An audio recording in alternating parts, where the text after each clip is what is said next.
Hello hello hello hello hello. तो कैसे हो आप लोग? क्या हाल चाल? सब ठीक? आज हम लोग कवर करने वाले हैं आप लोगों के ही डिमांड पे इंग्लिश का 12th स्टैंडर्ड के इंग्लिश का चैप्टर 1.1।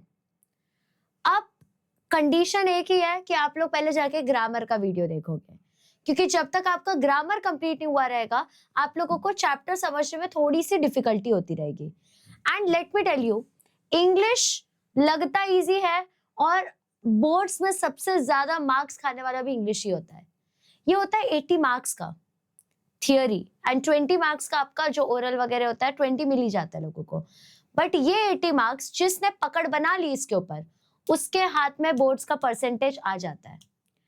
तो सारे बच्चे इसको इग्नोर करते हैं, बट आपको नहीं करना है। आपको 12th स्टैंडर्ड के अभी इनिशियल फेजेस में ही सारे चैप्टर्स को कवर करना है। मैंने देखा है साल भर बच्चे लोग फिजिक्स, केमिस्ट्री, मैथ्स, बायो मन लगा के पढ़ते हैं, बट इंग्लिश और हिंदी कंप्लीटली इग्नोर्ड। अब जैसे ही आप लैंग्वेजेस को इग्नोर करते हो ना, मार्क्स और परसेंटेज वो आपको इग्नोर करना शुरू करता है। तो इसलिए ये चैप्टर को हमको अभी से शुरू करना है, बट कंडीशन ये है इस वीडियो के ऊपर 100+ लाइक्स चाहिए तो ही नेक्स्ट चैप्टर आएगा। तो simple target is that only कि अगर आपको और फर्दर चैप्टर चाहिए तो आपको टारगेट कंप्लीट करना पड़ेगा and target is 100+ likes. Target है 100+ लाइक्स। अगर हर चैप्टर के ऊपर आप टारगेट पूरा करते रहोगे, next next next next chapter आता रहेगा। ओके तो आज हम लोग कवर करने वाले हैं अपना चैप्टर जिसका नाम है 1.1 एंड एस्ट्रोलॉजर्स डे। बहुत ही बढ़िया चैप्टर है, इसमें से बहुत सारे क्वेश्चंस बन के आते हैं आपके बोर्ड एग्जाम में। चलो लेट्स गेट स्टार्टेड। सबसे पहले मैं ये बता दूं कि ये जो पूरा एस्ट्रोलॉजर्स डे लिखा है वो लिखा है आर के नारायण ने। उन्होंने यहाँ पे थोड़ा सा मिथ बस्टर टाइप का, थोड़ा सा गिल्ट टाइप का एक बहुत बढ़िया स्टोरी लिखा है। इसके अंदर क्या क्या क्वेश्चंस पूछे जाते हैं आपको वो सब बताऊंगी। टेक्स्ट बुक बेसिकली पूरा सॉल्व ही करके दिखाने वाली हूँ आपको, ठीक है।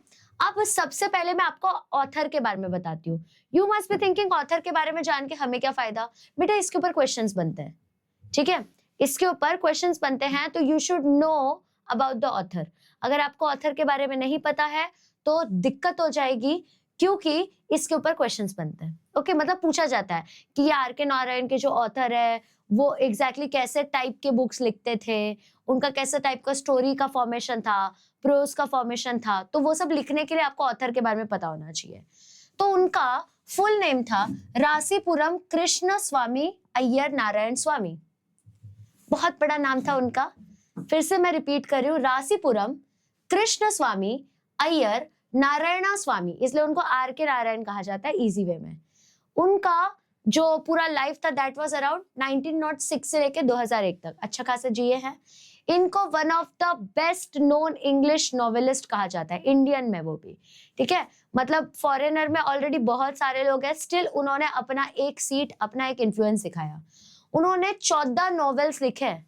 ही हैज रिटन ऑलमोस्ट 14 नॉवेल्स, उसमें 4 वॉल्यूम्स है, सॉरी 5 वॉल्यूम्स है छोटे छोटे स्टोरीज के भी, नॉवेल्स अलग से, छोटे छोटे स्टोरीज भी लिखे और बहुत सारे ट्रैवल व्लॉग्स भी लिखे। उन्होंने ट्रैवल करना उनको बहुत पसंद था। उन्होंने एक बहुत फेमस चीज लिखी है जिसका नाम है माई डेज, 1975 में। उन्होंने इमेजिनरी टाउन भी बनाया हुआ है मालगुडी का, और उसमें रियलिस्टिक कैरेक्टर्स डाले हुए हैं। इंडियन जो भी अपने इंडियन लोगों में कैसे सारी चीजें, शॉपकीपर कैसे होते हैं, अटायर कैसा होता है, लोग कैसे होते हैं, वैसा पूरा बनाया है, ठीक है। उनके स्टोरी जो होती है ना वो हमेशा ह्यूमन, जो भी ह्यूमन के डिफरेंट बिहेवियर है, ह्यूमन के डिफरेंट अप्रोचेस है, उसके ऊपर रहती है। और ऐसा नहीं कि एकदम हाई फंडा स्टोरी बनाते हैं, एकदम डाउन टू अर्थ वाली कंपैशनेट स्टोरीज बनाते हैं। वो ह्यूमर होता है उनके स्टोरी में, मतलब तुमको पढ़ के वो स्टोरीज मजा आएगा। और साथ में ये पूरा सराउंड करता है around ordinary life of a normal human. मतलब एक इंसान का नॉर्मल लाइफ कैसा होता है वैसे ही तुमको ऐसा नहीं लगेगा। जैसे तुमने सीरियल्स में देखा होगा, सीरियल्स में क्या दिखाते हैं कि भाई एक लड़का जो है वो बहुत अमीर है और उसको पता नहीं कोई तो गरीब ही लड़की से प्यार हो जाता है, वैसे ही दिखाते हैं। ये वैसा नहीं दिखाते, ये ऐसा चीज दिखाते हैं, ऐसी चीजें लिखते हैं जो कि एक इंसान रिलेट कर सकता है, एक इंसान उस चीज से कुछ सीख सकता है। हमेशा ये ऐसी स्टोरीज अराउंड करता है। ओके अब अगर मैं बात बताऊं तो इनको अमेरिकन रीडर्स में भी इंट्रोड्यूस करवाया गया था। इन द ईयर 1952 किसने किया था? तो मिशिगन स्टेट यूनिवर्सिटी प्रेस ने किया था। He was too good, literally too good. उनके फेमस वर्क्स में आता है Swami and friends, the bachelor of arts 1937, the dark room 1938 and astrologer's day, बहुत इंपॉर्टेंट और वो हमारे टॉपिक में भी है, एंड अदर स्टोरीज 1947 वाला, mister Sampath 1949, the financial expert 1954, waiting for the Mahatma 1955 and the guide ये 1958 में। आप यहाँ पे देख सकते हो ये सारी बुक्स उन्होंने लिखी हुई है, ठीक है। अब देखो उनको अपने कंट्रीब्यूशन के लिए साहित्य अकेडमी अवार्ड भी मिला 1961 में, ठीक है। किस चीज के लिए? तो द गाइड बुक लिखने के लिए। ये इंडिया का मोस्ट कन्वेटेड लिटरेरी ऑनर है, ओके। अब राइटिंग स्टाइल जो है उनका, किस वे से वो लोग लिखते हैं, बेटा इसके ऊपर स्टार डाल लो क्योंकि आपको क्वेश्चन में पूछा जाएगा कि आर के नारायण का राइटिंग स्टाइल कैसा है। तो उनके स्टोरीज में आप ह्यूमर देखोगे, मजाक मस्ती देखोगे, आप देखोगे आयरनी अनफोल्ड हो रही है। जैसे कि हम ऐसा बोलते हैं ना कि ऑलवेज बी ऑन टाइम। मान लो मैं तुमको बोल रही हूँ हमेशा टाइम पे रहने का, टाइम पे नहीं रहोगे मैं आपको लेक्चर में नहीं बैठने दूंगी, और मैं ही 6 बजे का लेक्चर 6:30 बजे कंडक्ट कर रही हूँ।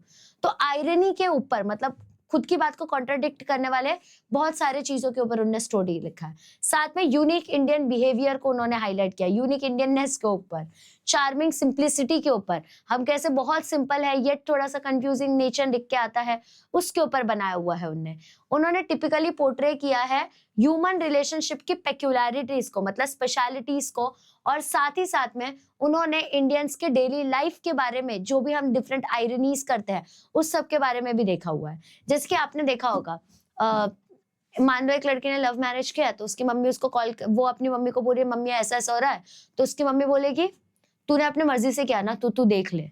और उसी जगह अरेंज मैरिज वाली लड़की आके बोल रही है, उसी की बेटी आके बोल रही है मम्मी ऐसा हुआ, बोले कि बेटा एडजस्ट करना पड़ता है ना, हमने तो सब देख के ही किया ना। तो it is like an irony. तो वो वैसी ही चीजें लिखते हैं। जैसे कि आपको मम्मी पापा बोलते होंगे तुम अभी बहुत बड़े हो गए हो, ये सब क्या कर रहे हो, और जैसे तुम बोलोगे मुझे ट्रिप पे जाना है तो तुमको बोलेंगे इतने भी बड़े नहीं हो गए हो। आयरनी। तो ये आयरनी के ऊपर बहुत सारी स्टोरीज उन्होंने लिखी है, ठीक है। अब कुछ इंपॉर्टेंट वर्ड्स जो आप लोगों को पता होने चाहिए, ग्लोसरी कहते हैं इसको। पहला हो गया Kauri. What is a Kauri? तो बेटा ये सी एनिमल होता है, ठीक है। और आपने देखा होगा जो लोग एस्ट्रोलॉजी वगैरह करते हैं उनके पास ये टाइप के शेल्स जो है वो प्रेजेंट रहता है। तो ये काउरी जो है वो यूज करेंगे, इसलिए मैंने आपको पहले ही बता दिया ये शेल होता है जो कि एस्ट्रोलॉजी यूज करता है।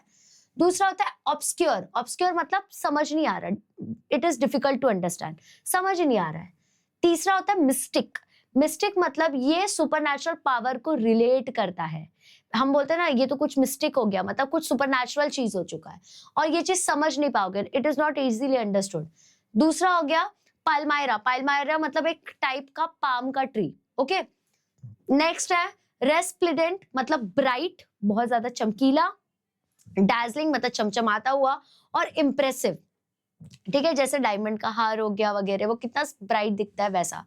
फिर एनहांस्ड, मैं बोल रही हूँ you should enhance your concentration, मतलब you should improve your concentration, you should increase your concentration. तो एनहांस्ड का मतलब बेटा इंक्रीज हो जाएगा, ओके।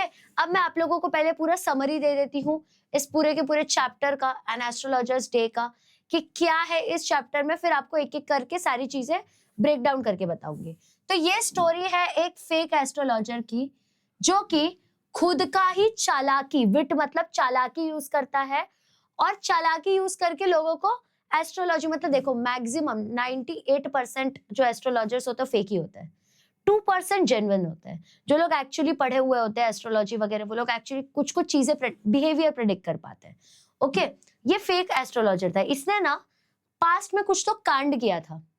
अब वो कांड जो है वो ऐसा बड़ा कांड था, मर्डर जितना बड़ा कांड था, इसलिए उसको भागना पड़ा उस जगह से। तो अब कुछ जॉब तो कर नहीं पाएंगे, तो इसलिए एस्ट्रोलॉजी का बिजनेस किया इन्होंने। तो वो करने की वजह से उनको अचानक एक ऐसा क्लाइंट मिलता है, एक ऐसा भक्त मिलता है, जिसकी वजह से उनको उनका पास्ट कन्फ्रंट होता है, उनको उनका पास्ट दिख के आता है। और ये पास दिखने की वजह से उनको डर तो लगता है, उनको गिल्ट तो होता है, बट उनको जो एक डेंजर वाली फीलिंग थी ना, थ्रेटनिंग वाली फीलिंग, वो हट जाती है, उसको एक फ्रीडम मिल जाता है। और फिर उनका जो लाइफ टाइम का गिल्ट था कि ये मैंने क्या कर दिया, वो गिल्ट से वो रिलैक्स हो जाते हैं, फ्री हो जाते हैं। अब यहाँ पे मैं तुमको बताऊंगी नॉर्मल डेली रूटीन उसकी चलती रहेगी। स्टोरी कैसे अराउंड करिए देखो, नॉर्मल डेली रूटीन का काम वो कर रहे थे, अचानक से किसी के साथ एनकाउंटर हो जाता है, किसी से मिलना होता है, अचानक से रिवील हो जाता है कुछ तो पास्ट, उसके वजह से उनको बहुत डर लगता है। फिर विट और एस्केप, मतलब वो अपना चालाकी लगा के एस्केप करने की कोशिश करते हैं और लास्ट में रेजोल्यूशन मिल जाता है। पूरा स्टोरी जो है उसके की थीम्स की बात करूं, किस थीम के ऊपर बेस्ड है, तो अपीयरेंस और रियलिटी के ऊपर। अपीयरेंस मतलब एस्ट्रोलॉजर का जो स्पिरिचुअल अपीयरेंस था वो एक तरीके से धोखा था, वो फसायद था, और वो बेसिकली लोगों को बेवकूफ बनाता था, डिसीव करता था और अपने ट्रू आइडेंटिटी को छुपा के रखता था ये सब में। ओके, गिल्ट और रिडेम्पशन भी देखने को मिला अपने को। ये जो स्टोरी है ये एक्सप्लोर करता है गिल्ट का हैवी बर्डन। कभी कभी तुम कोई चीज ऐसा कर देते हो, फिर तुम्हें इंस्टेंट गिल्ट होता है। जैसे कभी मम्मी तुमको कुछ बुला रही है बट तुम कुछ काम में लग गए हो और तुम अचानक से मम्मी को चिल्ला दो, इंस्टेंट गिल्ट, इंस्टेंट रिग्रेट होता है कि शिट यार ये क्यों बोला मैंने। ठीक है, तो ये स्टोरी भी गिल्ट के ऊपर बेस्ड है और कैसे एक अनएक्सपेक्टेड एनकाउंटर मिलने के वजह से उसको रिलीफ मिलता है और इनर पीस मिलता है। Next, presence of mind. यहाँ पे एस्ट्रोलॉजर का शार्प इंटेलेक्ट और प्रेजेंस ऑफ माइंड होने के वजह से वो अपने पास्ट से एस्केप करता है और आज उसको रिलीफ भी मिला हुआ है। चलो एक एक करके स्टोरी समझते हैं। सबसे पहले, हर दिन की तरह एस्ट्रोलॉजर, ये देखो यहाँ पे शेल्स प्रेजेंट है ना, हर दिन की तरह एस्ट्रोलॉजर एक इमली के पेड़ के नीचे, टैमरिंड के ट्री के नीचे बैठा रहता है। ठीक है, बिजी मार्केट में। उसको एक्चुअली कोई नॉलेज ही नहीं है एस्ट्रोलॉजी का, फेक आदमी है वो। ठीक है, वो लोगों को ऑब्जर्व करने का काम करता है, वो उनके प्रॉब्लम को गेस कर लेता है। ठीक है, ज्यादातर प्रॉब्लम क्या होता है, पैसे का प्रॉब्लम, लड़की का प्रॉब्लम, घर का प्रॉब्लम, बीमारी का प्रॉब्लम, यही प्रॉब्लम होता है लोगों को सही में, या जॉब नहीं मिल रहा है। क्या होता है और प्रॉब्लम, सच बताओ, यही होता है, बस वही प्रेडिक्ट करने का है ना। तो वो क्या करता था, लोगों को ऑब्जर्व करता था और उसकी प्रॉब्लम को गेस करता था। स्मार्ट था ना, चालाक था वो। जैसे कि कोई आदमी का क्या बोलते हैं, अटायर उतना ज्यादा अट्रैक्टिव नहीं है तो बोल देगा तेरे को पैसे की कमी है ना, तो सामने वाला बोलता है ओ भाई इसको कैसे पता, मतलब ये तो बहुत स्मार्ट है। या किसी का ऐसा दिख रहा है कि वो बहुत अकेला दिख रहा है, बहुत परेशान है, वो ऐसा लग रहा है कि भाई उसको शादी करनी है, तो फटाक से बोल देगा आपकी शादी नहीं हो रही ना, ये कर लो आपकी शादी हो जाएगी। फिर दूसरी चीज, फैमिली में कोई इशू है या कुछ तो ऐसा है, तो उनको बेवकूफ बना के उनसे पैसे ऐंठ लेता था वो, और लोग दे भी देते थे सही में।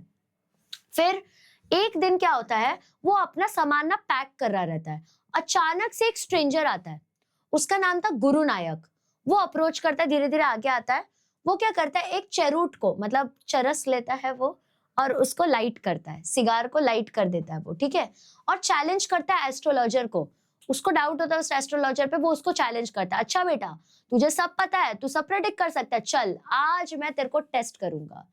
तो वो चैलेंज करता है कि भाई अगर तूने मेरे क्वेश्चन का आंसर सही दिया मैं तुझे प्रे करूंगा, अगर नहीं दिया तो मैं तुझे बहुत पीटूंगा। अब तो एस्ट्रोलॉजर के एकदम से फटके 74 हो गए कि भाई अब मैं क्या करूं। तो अब देखो एस्ट्रोलॉजर डर गया एकदम से, बट उसने गुरु नायक को पहचान लिया था। उसको याद आ गया था कि उसने इसी आदमी को चाकू भोंक के भाग के आया है। वो जो मैं बोल रही थी ना, उसने पास्ट में कुछ कांड किया, इसी आदमी के साथ किया था। बट सिंस जो आप लोगों का बंदा है, एस्ट्रोलॉजर है, उसने अपना पूरा शक्ल वकल चेंज कर लिया था, अटायर चेंज किया था, तो गुरु नायक उसको पहचान नहीं पाया। ठीक है, अब बेसिकली उसने क्या किया था पास्ट में, उसने गुरु नायक को स्टैप कर दिया था पीछे से और उसको ऐसे ही मरा ही छोड़ दिया था बहुत सालों के लिए। मतलब बहुत सालों पहले ऐसा उसने किया था, उसको लगा था वो मर गया बट वो मरा नहीं था। ठीक है, उसको क्या लग रहा था अब तक कि वो मर्डरर है, उसने मर्डर किया हुआ है, और उसके वजह से वो भाग जाता है वहां से और अपनी आइडेंटिटी चेंज कर लेता है। बट अब तो उसने बोला है भाई कि देख तेरे को पता करना पड़ेगा, अगर तूने झूठ बोला, तेरी बात सच नहीं लगी मुझे, तो मैं तुझे बहुत पीटूंगा, और अगर सही लगी तो मैं तुझे पे भी करूंगा। अब उसने क्या किया, एस्ट्रोलॉजर तो बहुत चालाक था, तो उसने क्या किया, एस्ट्रोलॉजर डिस्क्राइब करता है वो पूरे पास्ट के इवेंट को, डिटेल में डिस्क्राइब करता है। अब उसने ही किया, उसको याद नहीं होगा। फिर वो बोलता है कि जिस आदमी ने तुझे अटैक किया था और कुएं में धक्का दे दिया था ना, बाद में एक लॉरी आई थी और उसने उसको धक्का दे दिया, उसको क्रश कर दिया था, उसका कचुम्बड़ बना दिया था, और वो मैन जो है अभी मर चुका है। अब वो आदमी जो है अभी मर चुका है, तो वो बोलता है गुरु नायक तू अपने घर चले जा, क्योंकि तू जिसकी तलाश में आया था वो ऑलरेडी मर चुका है ना, अब जरूरत ही नहीं है। तो और उसने ये एक और चीज बोली कि एक और चीज तुझे करनी पड़ेगी, तू कभी यहाँ रिटर्न नहीं आ सकता, क्योंकि अगर तू यहाँ पे रिटर्न आया तो कुछ तो रिपरकशन होगा, कुछ तो प्रॉब्लम हो जाएगा, ठीक है। तू मतलब तेरी जान जा सकती है अगर तू रिटर्न यहाँ पे आया कभी तो।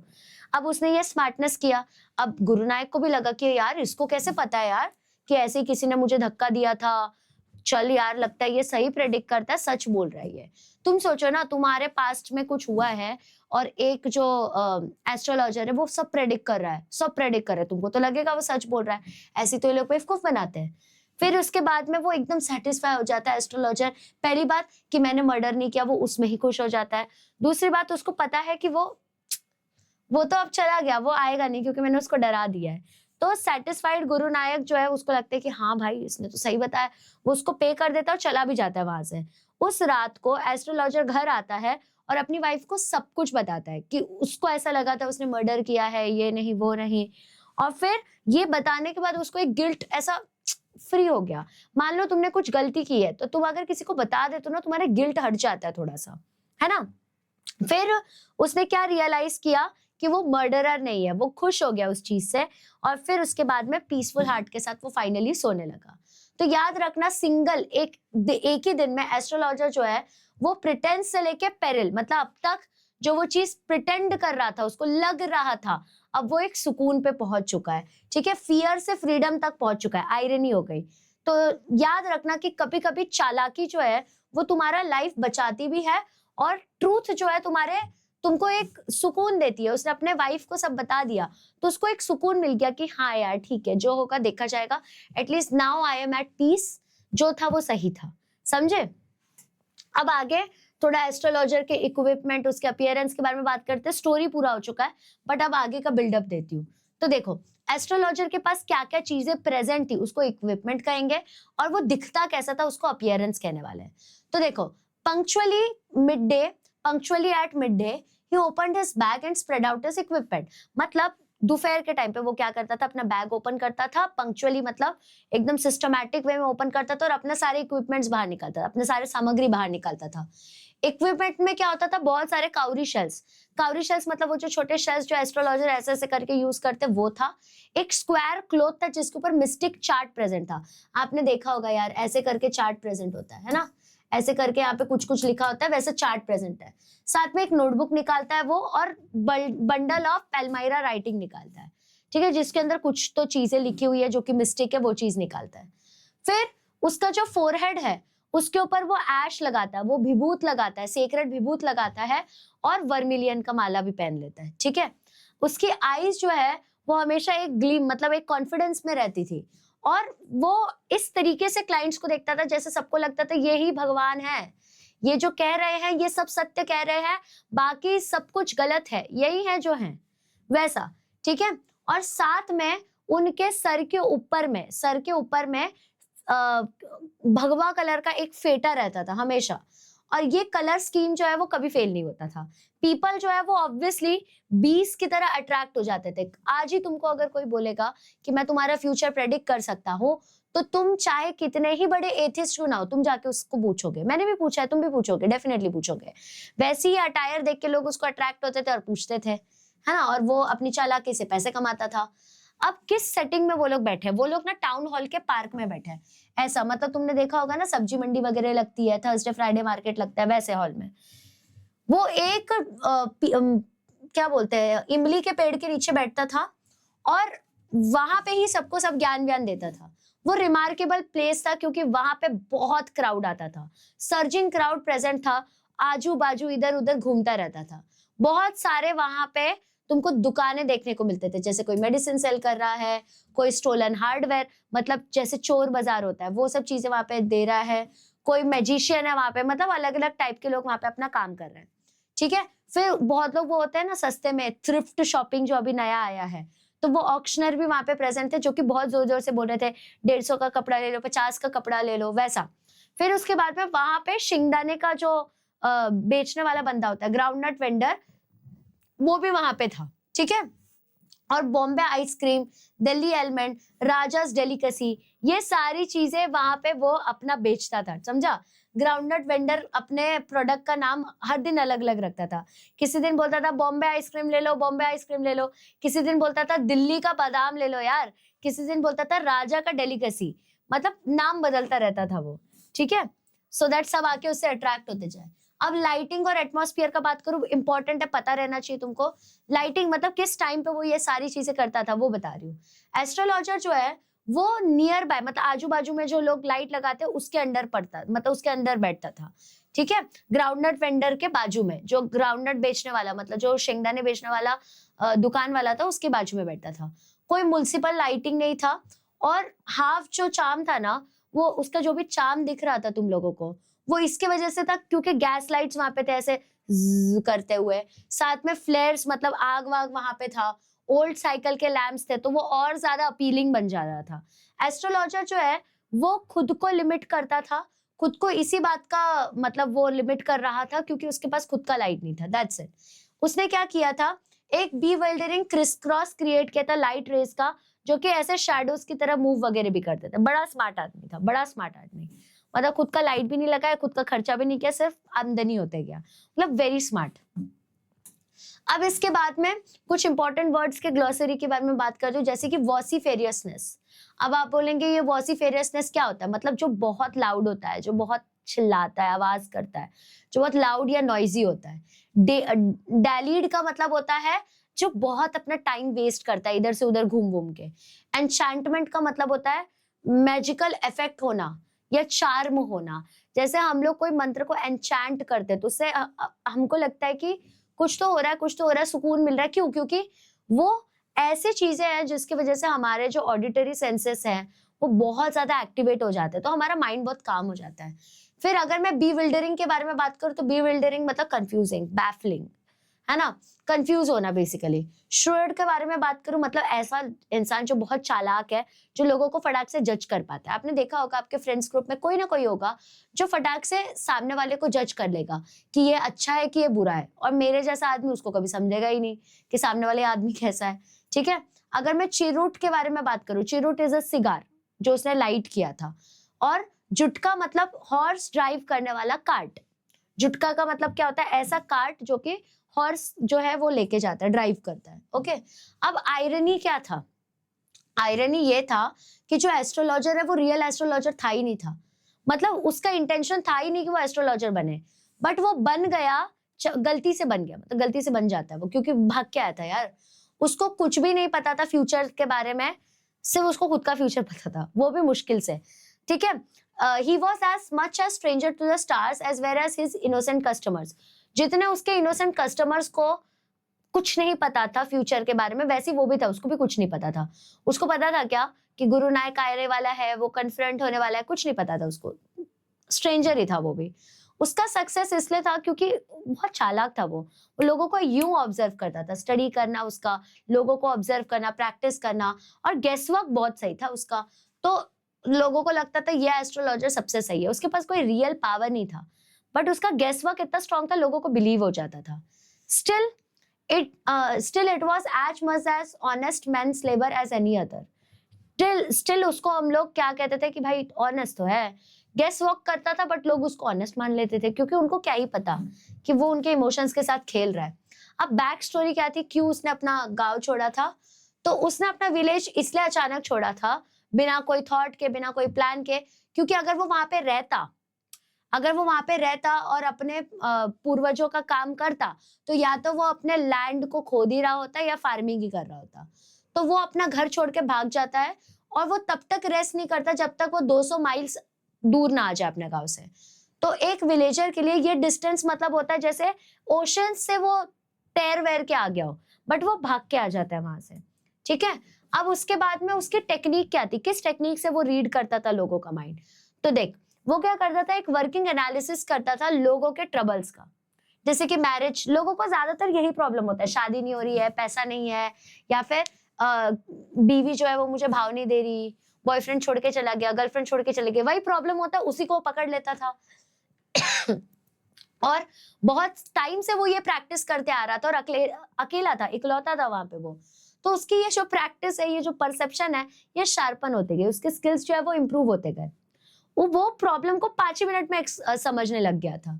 ठीक है, वो क्या करता था वो 3 गुना मतलब एक क्वेश्चन के लिए 3 पाइस जो है वो चार्ज करता था। वो कभी भी दूसरे पर्सन के बारे में बात नहीं करता था अनलेस एंड अनटिल वो उससे 10 मिनट बात कर ले।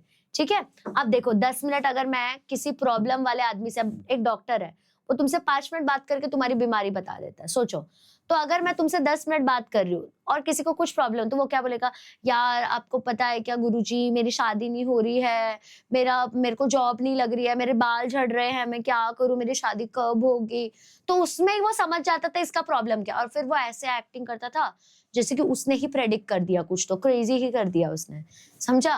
तो 10 मिनट बात करता था और फिर सबके आंसर्स देता था। उसकी टेक्निक जो थी ना वो बहुत क्लेवर था, बहुत चालाक था, और वेग स्टेटमेंट्स देता था। कॉमन लाइन क्या था पता है, in many ways you are not getting the fullest results for your efforts. अब देखो हर एस्ट्रोलॉजर पता है क्या बोलता है, तुम पूरी मेहनत करते हो बट जितने तुमने एफर्ट्स दिए उतना तुमको रिजल्ट नहीं मिल रहा है। 10 में से 9 लोग एग्री करेंगे इस पे, करेंगे कि नहीं तुम बताओ। तुमको अगर मैं बोल दूं कि देखो मैं फ्यूचर प्रेडिक्ट कर सकती हूँ, अब सच बताना क्या तुम्हारे साथ भी ऐसा होता है कि तुम 100% देते हो बट 20% भी रिटर्न में नहीं मिलता। तो तुम जितने देख रहे हो सब हाँ बोलोगे, है कि नहीं। यही वो स्टेटमेंट देता था। फिर वो बोलता था कि देखो क्या स्टेटमेंट देता था, is there any woman in your family who is not well disposed towards you. अब क्या बोलता था, क्या आपके फैमिली में कोई ऐसी औरत है जो आपकी रिस्पेक्ट नहीं करती या जो आपकी वैल्यू नहीं करती। तो इससे कैरेक्टर एनालिसिस हो जाता था। ठीक है, you have an impetuous nature and rough exterior. क्यों, मतलब जैसे देखता था बोलता था अच्छा बनती नहीं है, तो सीधे बोल देता था कि आपके नेचर का ये प्रॉब्लम है, क्योंकि सैटर्न शनि शनि का प्रकोप है सीधा। तुमने देखा होगा मैक्सिमम एस्ट्रोलॉजर्स बेचारे शनि देव को बहुत बहुत बदनाम करते हैं, बहुत बदनाम। वो बेचारे इतने दुष्ट होंगे भी नहीं जितना इनको बताया जाता है। तुमने ये किया शनि का प्रकोप हो गया, अरे उनने क्या किया यार। बट ये इजी और लोग मान भी जाते हैं क्योंकि हम लोग बहुत बेवकूफ है। हम डॉक्टर्स की नहीं सुनेंगे, हम डॉक्टर्स की, हम टीचर्स की नहीं सुनेंगे, बट एक गधा वहां पे बैठा रहता है हम उसकी बराबर सुन लेंगे जस्ट बिकॉज उसका अपीयरेंस वैसा है। So stupid we are, I no.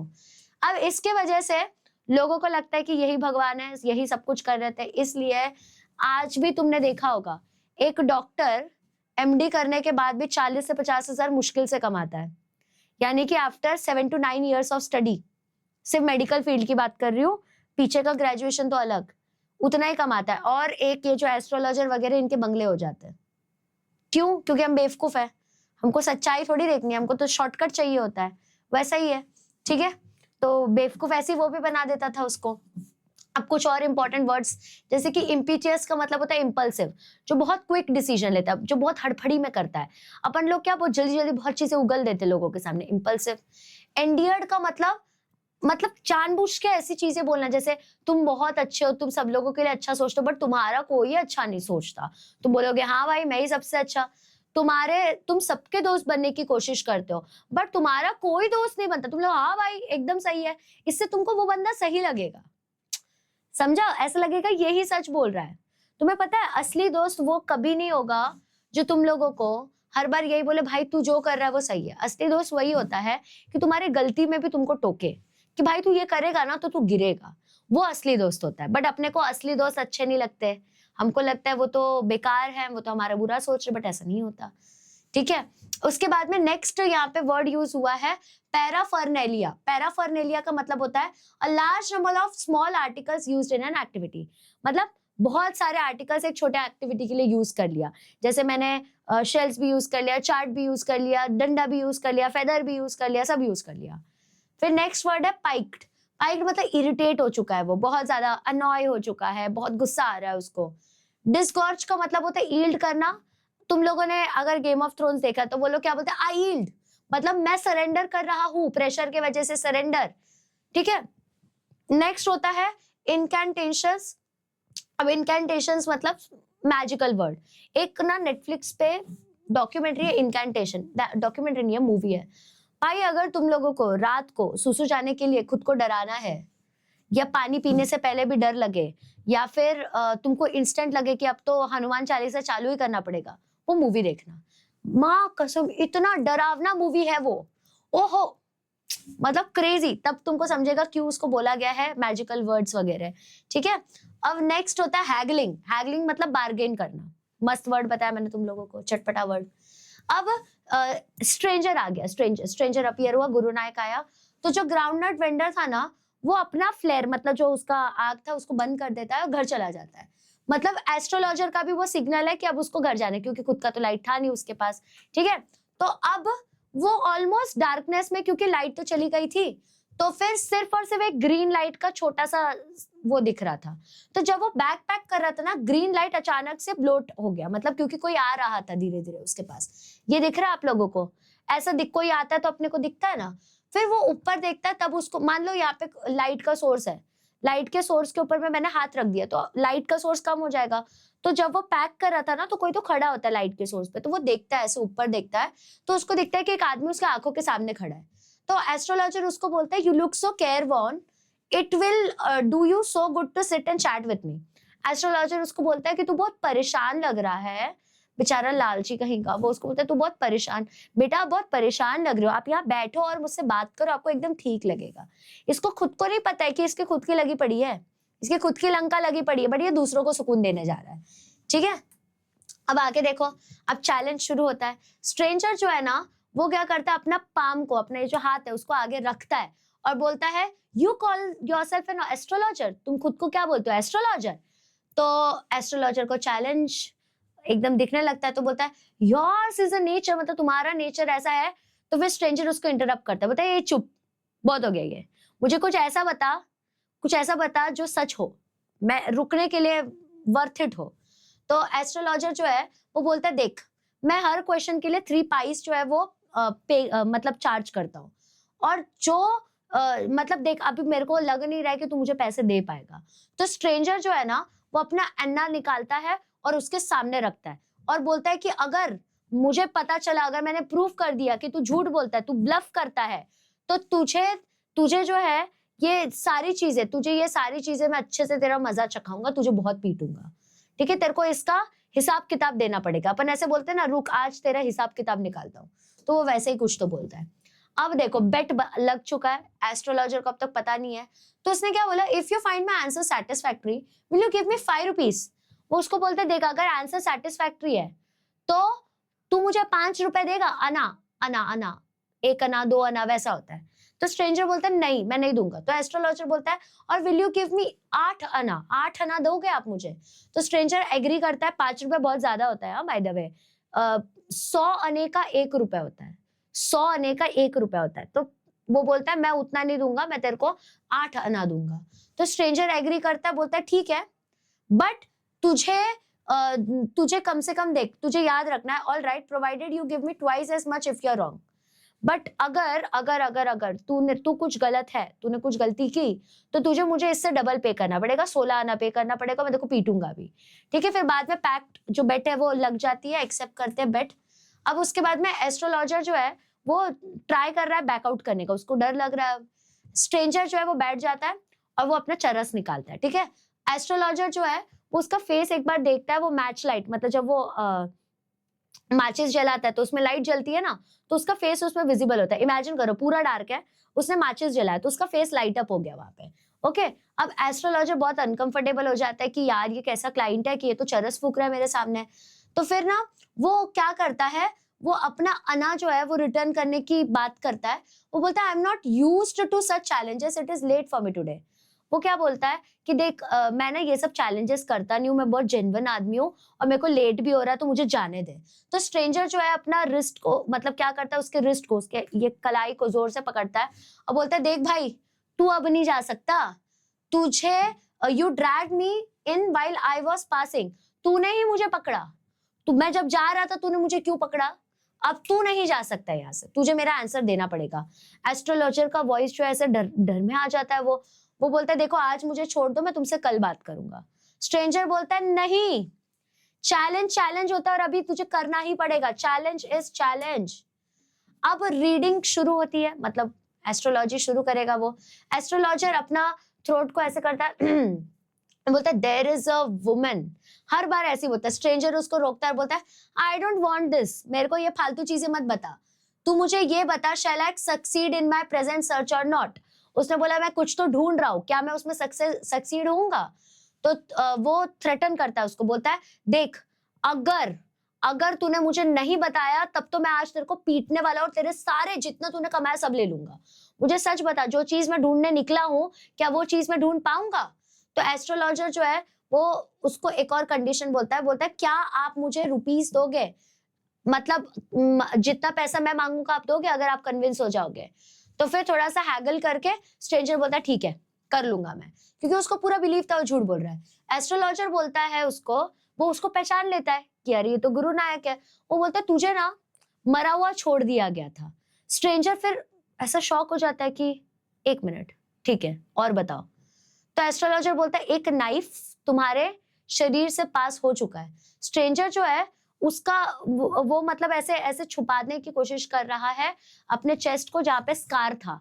तो उसने बोला ओ हो, तुझे मतलब दिख रहा है, स्मार्ट है तू, और बता। तो फिर उसके बाद में अभी तुमको क्या पिक्चर करना पता है कि स्कार मतलब वो जो एक चोट लगी हुई है उसको, वो बेसिकली नॉन ग्राफिक टाइप का है, बट वो एक सरप्राइज हो जाता है कि इसको कैसे पता चला कि मुझे चाकू से ही चोट लगा है। बट उसको ये लगता है उसको दिख गया होगा यार मेरा चोट इसके वजह से बोल रहा है, इसको कुछ आता नहीं है। ओके, अब उसके बाद में ग्लोसरी की बात करते हैं। कुछ इंपॉर्टेंट वर्ड्स है इसमें, जैसे ग्लिम्स। ग्लिम्स मतलब एक ब्रीफ लुक, ऊपर ऊपर से देख लेना। उसके बाद में पासर बाय मतलब कोई तो तुम्हारे सामने से पास होके जा रहा है, मूव कर रहा है। पीप मतलब फटाक से देखना, एक क्विक लुक। ओवरवेल्म मतलब बहुत ज्यादा इफेक्ट हो जाना, बहुत स्ट्रॉन्ग फीलिंग, जैसे मुझे किसी ने कुछ बोल दिया, मुझे बहुत हर्ट हो रहा है, मैं ओवरवेल्म हो चुका हूँ। ग्रोन्ड का मतलब होता है डीप साउंड बना रहा है, ऐसे करते ना हम लोग, तो दैट इज ग्रोन। ग्रेटिफाइड का मतलब होता है सेटिस्फाई हो जाना, प्लीज हो जाना। फिर पायोल का मतलब होता है एक स्ट्रिंग का कॉर्ड जो कि बैठने के लिए या फिर बाहर, घर के बाहर बैठने के लिए या फिर सोने के लिए इस्तेमाल किया जाता है।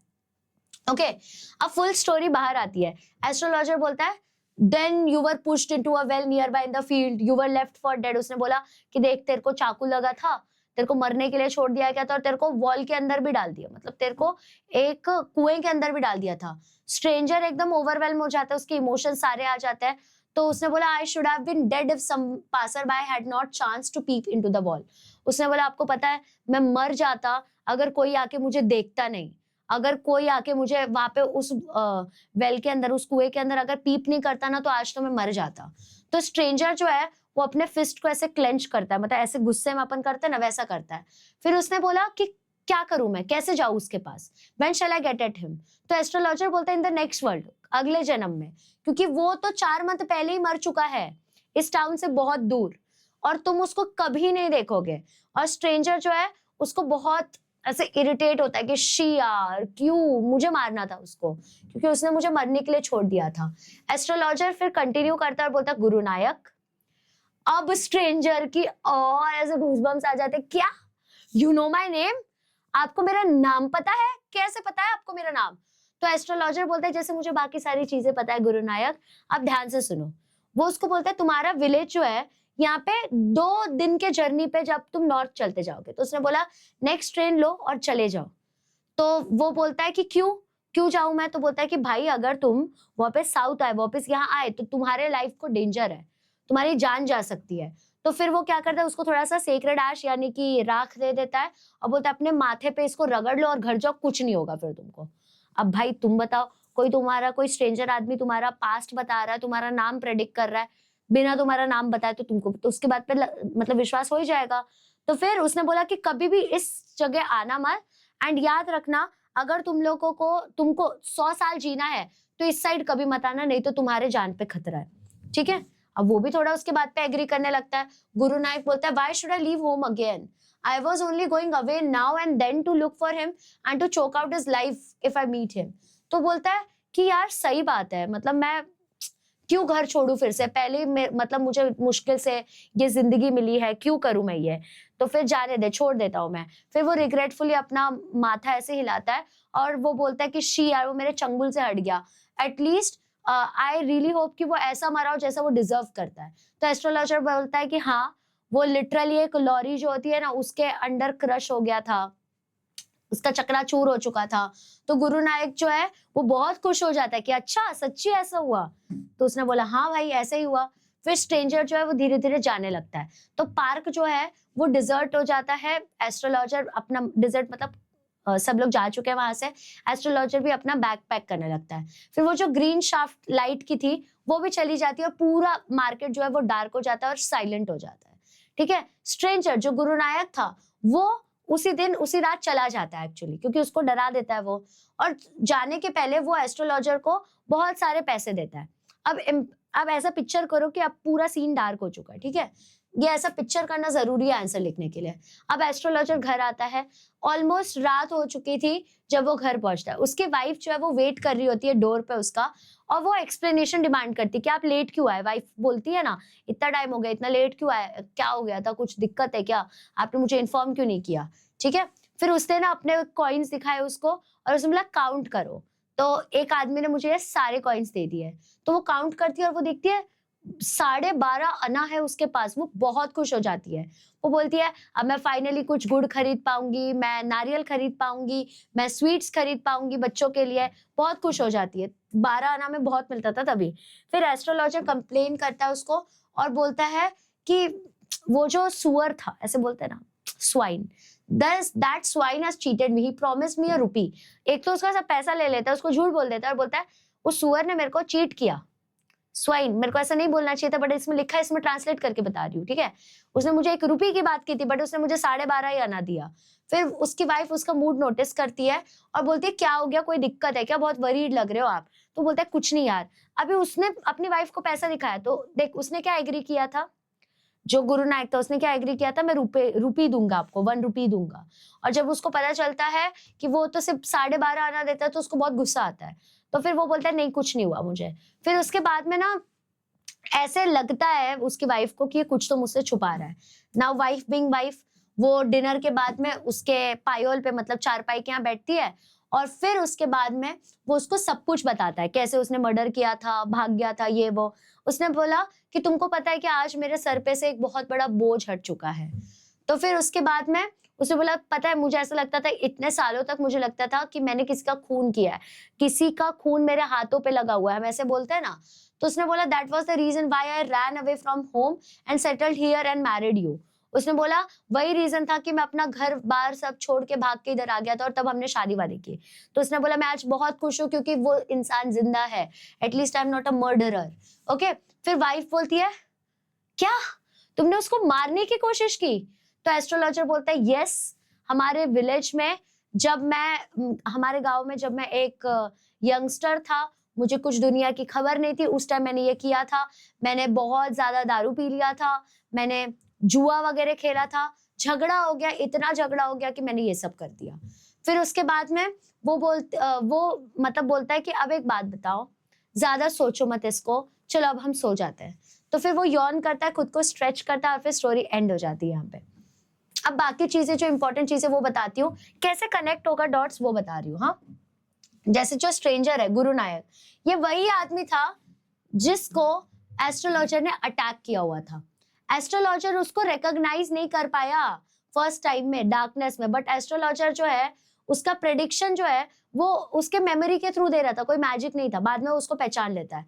इसके वजह से हमको ये समझ आता है कि वो कभी भी अपने विलेज जो है वो रिटर्न नहीं जाना चाहता था, साउथ फिर से ट्रैवल नहीं करना चाहता था।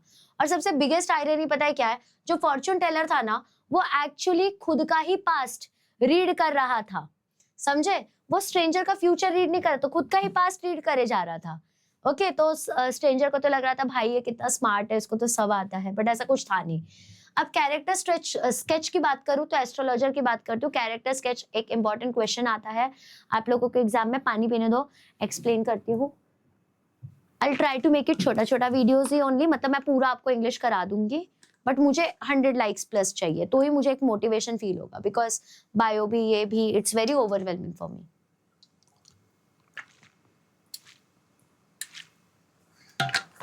टेक्स्ट बुक वगैरह रीड करके पीपीटी बनाना टाइम लगता है, मेहनत लगती है। अगर आप लोगों के लिए कोई इतनी मेहनत कर रहा है तो I think you should also support them, है ना। अब मैं कैरेक्टर स्केच की बात करूंगी तो देखो, मेन प्रोटैगनिस्ट मतलब जो मेन कैरेक्टर है स्टोरी का वो अब तक अननेम रहता है। एस्ट्रोलॉजर एस्ट्रोलॉजर ही हम उसको कह रहे हैं, ठीक है, बट वो रियल एस्ट्रोलॉजर नहीं था, वो गलती से बाय चांस बन चुका था, ठीक है, चॉइस नहीं थी उसकी, कोई ट्रेनिंग नहीं थी, बन गया क्योंकि कुछ और काम करने को नहीं था उसके पास।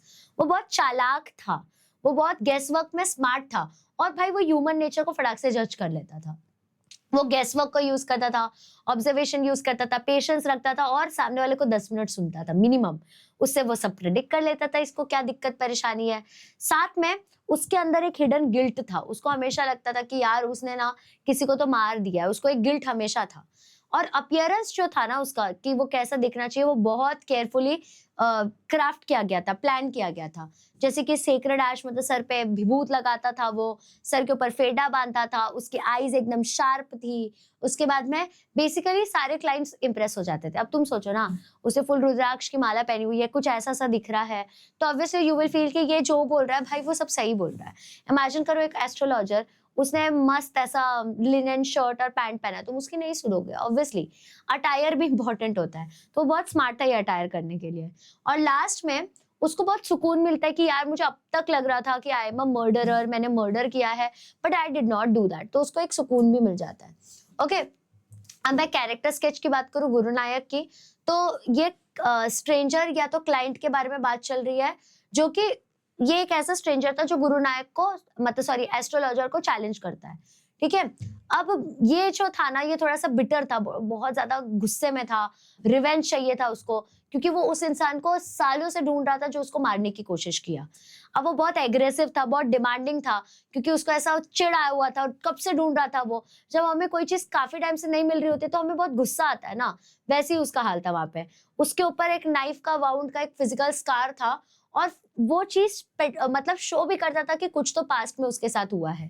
और जब उसको ये बिलीव हो गया कि उसका जो एनिमी है वो डेड है, वो मरा हुआ है, तो उसको एक स्ट्रेंज सेटिस्फैक्शन मिलता है, एक क्लोजर मिलता है उसके ये सारे ट्रेजेडी का। अब बेसिकली वो रिवेंज का जो थीम है वो रिप्रेजेंट कर रहा है, और एग्जैक्टली कैसे पास्ट जो है वो एक पर्सन को हॉन्ट करता है वो भी दिखा रहा है। ओके, अब इसके बाद में मैं एस्ट्रोलॉजर की वाइफ का एक कैरेक्टर स्केच देती हूँ। बहुत छोटा सा इसका रोल था, बट इंपॉर्टेंट कैरेक्टर प्ले करती है, क्योंकि वो अपने हस्बैंड का वेट कर रही होती है डोर के ऊपर, बहुत चिंता होती है उसको, उसकी सिंपल और प्रैक्टिकल कंसर्न्स रहते हैं। जैसे कि उसको 12.5 आना मिला, तो उसने बोला मैं गुड़ खरीद लूंगी, मैं कोकोनट लूंगी, मैं स्वीट्स लूंगी बच्चे के लिए। उसको पता नहीं था, उसने शादी तो कर ली, बट उसको पता नहीं था उसके हस्बैंड का पास्ट कैसा है उस रात के पहले तक, ठीक है। उसका रिएक्शन ऐसा था कि तूने उसको मारने की कोशिश की, मतलब वो इक्वली शॉक थी, और बेसिकली उसको इन्फॉर्म नहीं थी ये चीज, तो ये भी पोर्ट्रे करता है। साथ में इनोसेंस और ट्रस्ट, ये सारी चीजें उसके अंदर बहुत थी, बहुत अच्छी बंदी थी वो, ठीक है। अब इसके बाद में कुछ थीम आयरनी के अंदर में कुछ डेफिनेशंस वगैरह देखती हूँ। जैसे डेफिनेशन का मतलब क्या होता है, एक सिचुएशन, मतलब यहाँ पे आयरनी में डेफिनेशन क्या है कि एक ऐसा सिचुएशन यानी कि या एक ऐसा स्टेटमेंट जो कि बता रहा है कि जो एक्सपेक्टेड था और जो हुआ उसमें डिफरेंस है। एक आयरनी क्रिएट हो गया। जैसे मैंने आपको 2-3 एग्जांपल दिखाए, जैसे सेंट्रल आयरनी क्या था, एस्ट्रोलॉजर जो है वो फ्यूचर प्रेडिक्ट कर रहा है दूसरे का, बट वो बेसिकली खुद का पास्ट रिवील कर रहा होता है, कर रहा है लोगों का future predict, but it is he is literally revealing his own past. साथ में उसके पास कोई सुपर नेचुरल पावर नहीं थी, कोई ऐसा स्पेशल पावर नहीं था, स्टिल उसका जो वर्ड्स है वो ट्रू लग के आता था। क्यों लग के आता था? क्योंकि सबको लगता था कि यार ये तो जो बोल रहा है वो सब सही बोल रहा है, ठीक है। उसको गुरु नायक के रिवेंज से डर लगता था कि व्हाट इफ वो वापस आया, बट स्टिल गुरु नायक को वो पीस दे देता है, मतलब वो ऐसा झूठ बोल देता है कि जिसने तुझे मारने की कोशिश की वो मर चुका है। तो गुरु नायक को भी क्लोजर मिल गया, उसने भी किसी का खून वून नहीं किया, और वो भी अब सुकून में कि मैंने जिसको मारने की कोशिश की थी, जिसका मुझे गिल्ट था, वो अभी भी जिंदा है। अब जो आदमी गुरु नायक है वो बेसिकली कभी एनिमी था ही नहीं, वो बेसिकली एस्ट्रोलॉजर खुद था। It was the astrologer himself. मतलब गुरु नायक जो है वो कोई दुश्मन की तरह था ही नहीं बेसिकली, क्योंकि एस्ट्रोलॉजर ने अपना स्मार्ट प्ले किया यहाँ पे। अब दूसरा थीम है गिल्ट एंड रिडेम्पशन। गिल्ट मतलब मुझे ऐसा फील हो रहा है यार मुझे नहीं करना चाहिए था, मुझसे गलती हो गई, that is guilt. Okay, redemption मतलब पश्चाताप करना। तो देखो एस्ट्रोलॉजर जो है ना, उसके अंदर हिडन गिल्ट बहुत सालों तक था, बहुत सालों तक उसको अब तक यही लगता था कि उसने एक इंसान की जान ले ली, उसने मार दिया उसको, और उस गिल्ट के वजह से उसका पूरा लाइफ चेंज हो गया। जैसे गांव से भाग जाना, अपनी आइडेंटिटी चेंज कर लेना, साउथ डायरेक्शन में कभी जाना ही नहीं, ऐसे बहुत सारी चीजें उसने की खुद के गिल्ट को मतलब बचाने के लिए, खुद को उस सिचुएशन से बचाने के लिए। जब वो गुरु नायक को मिलता है तो उस टाइम पे बेसिकली उसको वो हो जाता है, रिडेम्पशन हो जाता है कि ओ शिट बच गया मैं, मतलब इतने साल से मैं खुद को खूनी समझ रहा था, आई एम नॉट खूनी, ऐसा उसको सुकून मिलता है। और एंड ऑफ द स्टोरी में उसके सर पे से एक बहुत बड़ा बोझ हट जाता है, एक ऐसा बोलते हैं ना बोझा सर पे से हट गया, वैसा हो गया, और फाइनली उसे फ्री फील होता है। इससे ये दिखता है कि कैसे अनरिजॉल्व गिल्ट जो है वो बेसिकली सीक्रेटली कंट्रोल कर रहा है किसी का लाइफ। ओके, अब इसके बाद में मैं बताऊंगी कि क्या इंपॉर्टेंस है इस टाइटल की, एंड एस्ट्रोलॉजर्स डे, ये टाइटल की क्या इंपॉर्टेंस है। तो देखो ये जो टाइटल है ना, ये बहुत सिंपल है, ये डिस्क्राइब करता है डे, एक दिन एस्ट्रोलॉजर के लाइफ में। दूसरी बात, ये होल्ड करता है बहुत डीपर मीनिंग कि ये वन डे जो है उस इंसान का पूरा लाइफ चेंज कर सकता है। बेटा आपको ये क्वेश्चन आ सकता है कि क्या सिग्निफिकेंस है, यही टाइटल क्यों है, तो you should be able to answer these questions. अब इस दिन में on this day the greatest fear, उसका जो सबसे बड़ा डर था कि जो इंसान को उसने मारने की कोशिश की है, उसको तो लगता था उसने मार दिया है, वो इंसान कहीं उसको मिल ना जाए, वो भी चीज उस दिन रिजॉल्व हो जाती है। जो डार्कनेस उसके अंदर था, जो गिल्ट उसके अंदर था इतने साल से, जिस वजह से वो गांव छोड़ के भाग गया था, वो भी उस दिन उसके सामने आ जाता है। तो a day that began like an ordinary working day and ends with the astrologer's inner peace restored. ये और डे ऐसा बोला गया है इसलिए क्योंकि शुरू हुआ था ये एक ऑर्डिनरी डे के साथ, बट लास्ट में उसका जो इनर पीस था वो भी रिस्टोर हो जाता है। अब ब्रेनस्टॉर्मिंग करेंगे हम लोग वन वर्ड सब्स्टिट्यूशन वाले क्वेश्चन। जैसे कि तुमको क्या करने का है, यहाँ पे एक वर्ड फाइंड करना है इस डिस्क्रिप्शन के हिसाब से। जैसे कि the scientific study of stars, planets, galaxies, astronomy, तो उसको अपन एस्ट्रोलॉजर कहते हैं। The study of plant astrology, sorry, the study of plant star movements believe to influence people's life, astrology.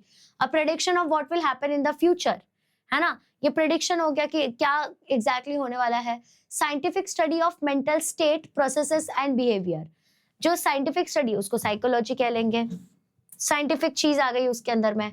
उसके बाद में टाउन हॉल पार्क क्वालिटीज की बात करते हैं, तो ये आपको ग्रुप में डिस्कस करना है, आपको एक्सेप्शनल क्वालिटीज के बारे में बात करना है उस टाउन हॉल के पार्क के रिलेटेड। ठीक है, एग्जांपल्स क्या दिया रहेगा, जैसे एक सर्जिंग क्राउड, बहुत ज्यादा क्राउड था वहां पे, स्टूडेंट्स जो है मतलब आप लोग जो आपको और क्वालिटीज भी ऐड करना है वो स्टोरी में से निकाल निकाल के, जैसे कि वहां पे बहुत सारे लोग वहां पे मर्चेंट्स थे, बहुत सारे ट्रेड कर रहे थे, वहां पे कोई म्युनिसिपल की लाइटिंग नहीं थी, सब खुद का आग, खुद का लैंप लेके आते थे, और कॉन्स्टेंटली लोग वहां पे मूव कर ही रहे थे। ठीक है, उसके बाद में नेक्स्ट चीज कि क्यों एस्ट्रोलॉजर साइलेंट था। तो क्वेश्चन ये था, why did the astrologer never speak until the other person had spoken for at least 10 minutes. क्यों? क्योंकि देख, जब तक वो 10 मिनट तक उससे बात नहीं कर रहा है, तब तक उसको समझ ही नहीं आएगा सामने वाले बंदे की क्या दिक्कत है, क्योंकि वो थोड़ी ना फ्यूचर प्रेडिक्ट कर पाता था, रियल तो था नहीं। फिर उसके बाद में तुम यहाँ पे और रीजंस भी डाल सकते हो थोड़े और इन्फॉर्मेशन के साथ, जो कि मैंने अभी अभी आपको बताया है। नेक्स्ट मैं आपको बताऊंगी कि एस्ट्रोलॉजर का टैक्टिस क्या, तकनीक के थ्रू वो ये करता था। तो देखो जो जो उसके टेक्निक्स थे, जैसे कि वो क्या करता था, लोगों के ट्रबल्स को एनालाइज करता था, वेग स्टेटमेंट्स देता था, जैसे आपके लाइफ में एक लड़की है, बॉडी लैंग्वेज को करता था, रीड करता था, गेस वर्क करता था, ऐसी गेस मारता था वो, कितने लोग हैं आपके घर में, क्या है। फिर उसके बाद में पेशेंस रखता था पूरा का पूरा 10 मिनट सुनने का, और कॉन्फिडेंस में बात करता था। कॉन्फिडेंस में एक इंसान जो है हेड एंड शोल्डर जैसा शैम्पू भी बेच सकता है, कॉन्फिडेंस जरूरी होता है। ठीक है, अब इसके बाद में अपीयरेंस जो है वो इंप्रेशन कैसे क्रिएट करता है वो देखो। एस्ट्रोलॉजर का अपीयरेंस की वजह से क्लाइंट्स के ऊपर एक इंप्रेशन पड़ता था हमेशा। ठीक है, तो देखो जैसे टर्बन ऑन हिज हेड, उसके सर पे एक फेटा था, तो उससे क्या होता था, तो जो सेक्रेड ऐश और वर्मिलियन उसके फोरहेड पे था, जो चंदन मतलब उसके फोरहेड पे था, शार्प ग्लीनिंग आईज थी, शेल्स उसके पास प्रेजेंट था, उसका लोकेशन पेड़ के नीचे, तो उससे देख के लगता था अरे ये जेन्युइन बंदा है, बहुत सही बता रहा है सब कुछ। ठीक है, उसके बाद में कुछ मल्टीपल चॉइस क्वेश्चंस भी आप लोगों के, मैं बेटा इसमें क्वेश्चंस भी आपको करवा रही हूँ। Astrologer says if Nayak doesn't leave the village again he would what, क्या होगा। तो उसने बोला कि अगर वो विलेज नहीं छोड़ा तो ऑब्वियसली उसको डेंजर जो है वो देखने को मिलेगा, है ना। तो इसके वजह से वो उसको डराता है और भगा देता है वहां से। Next, the astrologer success in his profession is primarily due to, क्यों एस्ट्रोलॉजर क्यों सक्सेस कर रहा था अपने प्रोफेशन में? Is it because of luck, या फिर बार्गेन की वजह से, अपीयरेंस की वजह से, या अंडरस्टैंडिंग, लोगों की अंडरस्टैंडिंग की वजह से? तो यस, अंडरस्टैंडिंग की वजह से। Next question, the astrologer's comment please people by, कैसे उसके कमेंट्स लोगों को सुकून देते थे? ऑप्शन है प्रॉमिसिंग सक्सेस देके, या तो ट्रू लेटर, मतलब ऐसे बोलते थे कि बाद में सब ठीक हो जाएगा, या तो सपोर्ट करते थे उनके व्यूज को, या तो हेल्प करते थे उनके खुद के प्रॉब्लम्स को सॉल्व करने में। तो सबसे ज्यादा चीज मतलब वो जो हेल्पिंग उसका नेचर था उसके वजह से लोग उसके बातों में फटाक से आ जाते थे। नेक्स्ट है Guru Nayak consults the astrologer because he wants to, Guru Nayak क्यों जाता है एस्ट्रोलॉजर के पास?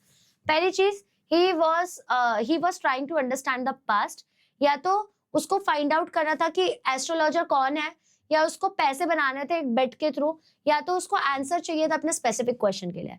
तो देखो उसको अपना स्पेसिफिक क्वेश्चन का आंसर चाहिए था कि वो जिसको ढूंढने गया है क्या वो उस सर्च में सक्सेसफुल होगा, तो ये उसका एक्चुअल रीजन था। Next, Guru Nayak is looking for the man who tried to kill him, Guru Nayak उस आदमी को ढूंढने की कोशिश कर रहा है जिसने उसको मारने की कोशिश की। क्यों? सो दैट वो रिवेंज ले पाए, या फिर वो उसको माफी मांग पाए, या उससे एक्सप्लेनेशन ले, या तो वो प्रूफ कर पाए कि जो आदमी था वो अनसक्सेसफुल है, ये प्रूफ करना है उसको। तो देखो मतलब उसको ये प्रूफ करके बताना है, हाँ तूने मुझे मारने की कोशिश की, देख मैं तो जिंदा हूं, तू अनसक्सेसफुल है। तो देख भाई उसको रिवेंज लेने का था, इसके वजह से वो आया था, ढूंढ रहा था। The astrologers remark make Guru Nayak feel all except, astrologer के वजह से गुरु नायक को सब कुछ फील होता है एक्सेप्ट। ऑप्शन है relieved, option B suspicious, C impressed and D disappointed. तो उसको सस्पिशियस फील नहीं होता क्योंकि वो उसका नाम ले लेता है, उसके फ्यूचर उसके पास्ट के बारे में बात करता है, तो उसको लगता है ये सब सच बोल रहा है, उसको शक ही नहीं होता। फिर next question, the astrologers wife reaction suggest she, वो क्या बोलती है, क्या तुमने उसको मारने की कोशिश की? तो इस एक्सप्रेशन से क्या समझ आता है आपको? तो पहली चीज कि वो अनअवेयर थी उसके पास्ट के रिलेटेड, दूसरी चीज वो वरीड थी उसके सेफ्टी के लिए, तीसरी चीज उसको पता था बचपन से वो उसको जानती थी, और फोर्थ चीज कि वो कंसर्न थी खुद के फ्यूचर के लिए।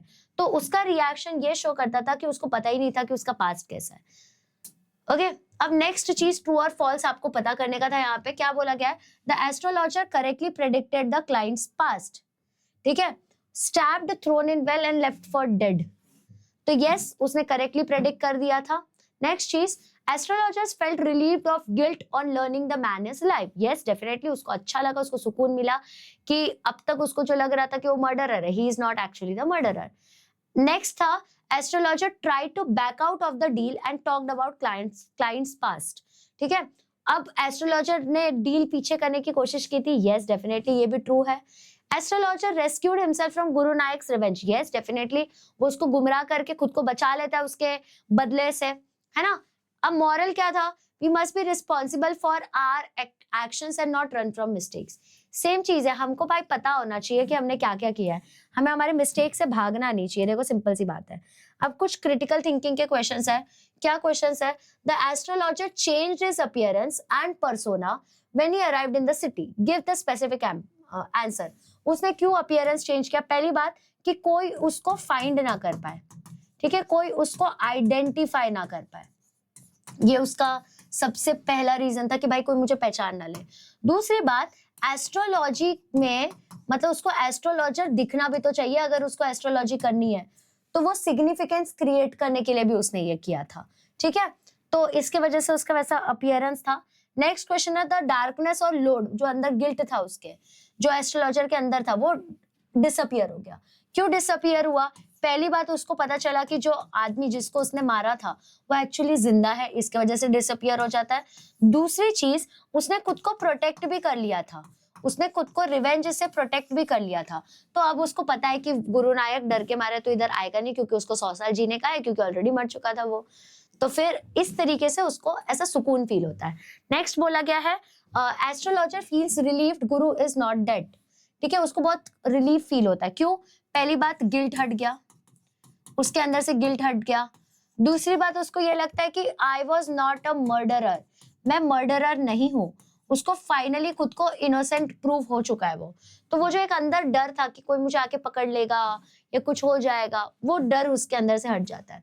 नेक्स्ट क्वेश्चन है, does the astrologer win the reader sympathy और criticism by the end express your opinion?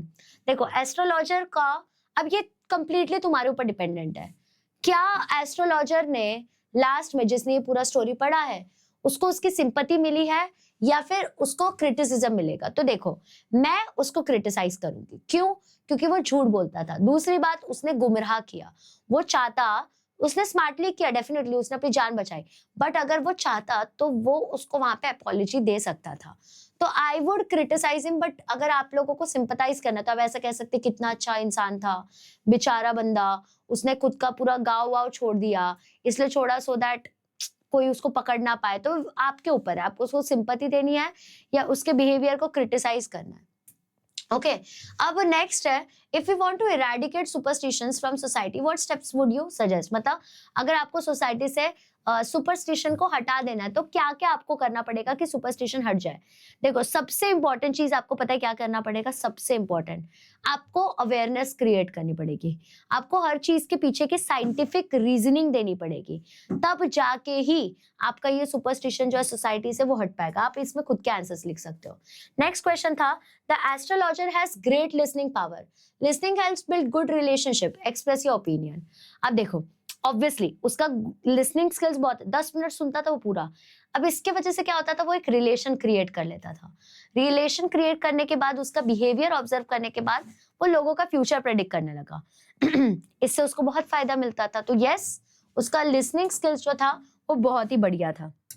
अब कुछ ट्रेट्स के बारे में बात करूंगी, जैसे pick words from the box that describes character of astrologer Gurunayak, astrologer's wife.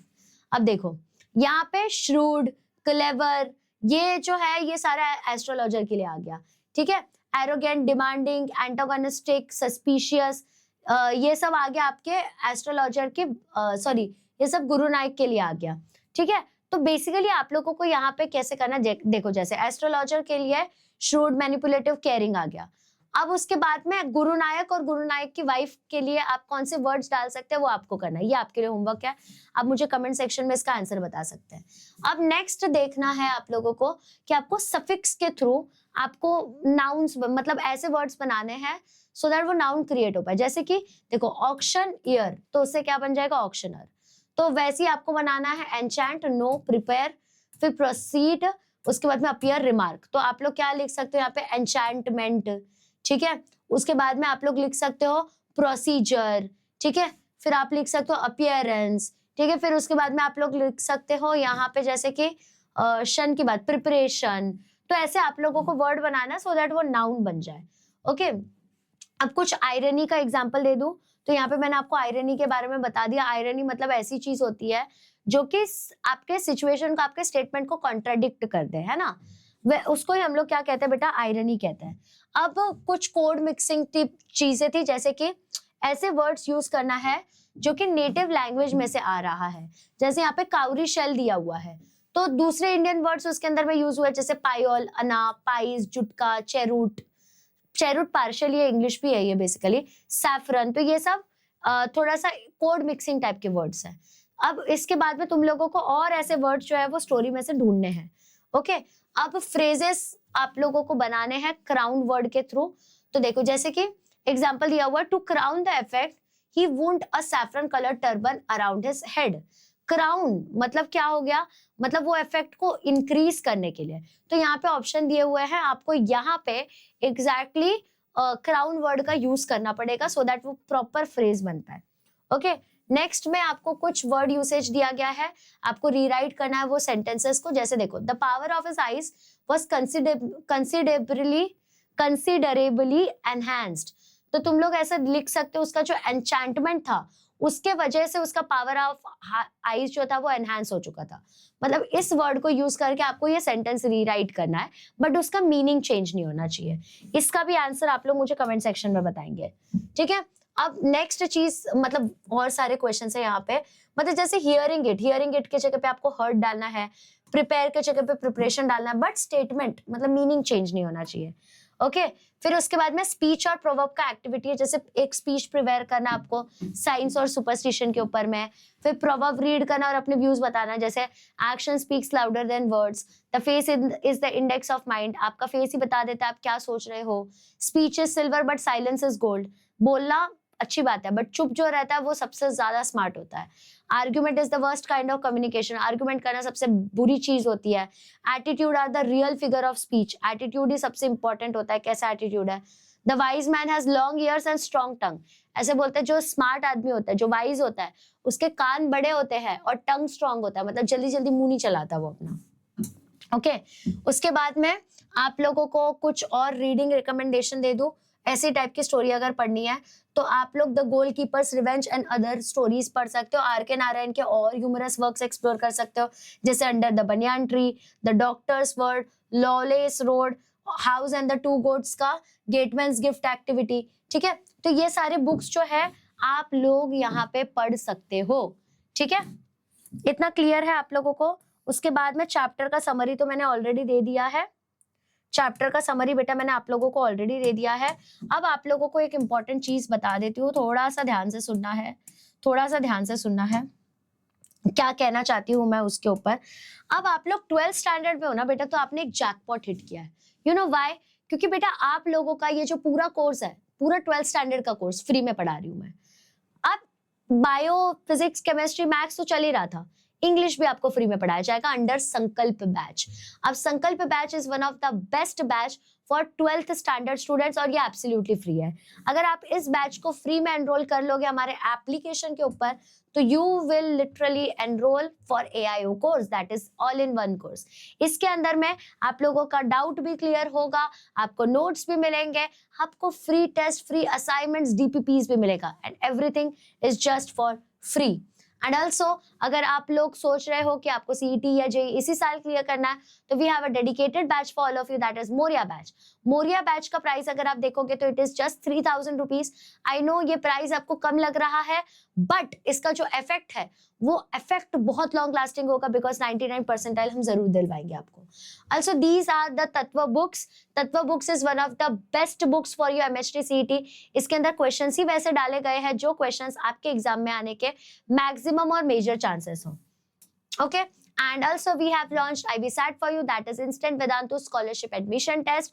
अब बेटा जिसने ये टेस्ट क्लियर कर लिया उसको 90% तक स्कॉलरशिप अवेल हो जाएगी। ओके आप डिस्क्रिप्शन में लिंक है, you can go and check it out. अगर आप हम लोगों से ऑफलाइन जुड़ना चाहते हैं तो बेटा ये रहे हमारे ऑफलाइन सेंटर, आप इस नंबर पे कॉल करके इंक्वायरी कर सकते हैं और आप हमसे ऑफलाइन भी जुड़ सकते हैं। Thank you so much for watching till the and. अब देखो बेटा मैंने आप लोगों से सिर्फ और सिर्फ 100 लाइक मांगे हैं, अगर आप 100 लाइक्स का टारगेट कंप्लीट करते हो आपको नेक्स्ट चैप्टर भी मिलेगा। Thank you so much for watching till the end. Keep spreading love, bye bye and all the best.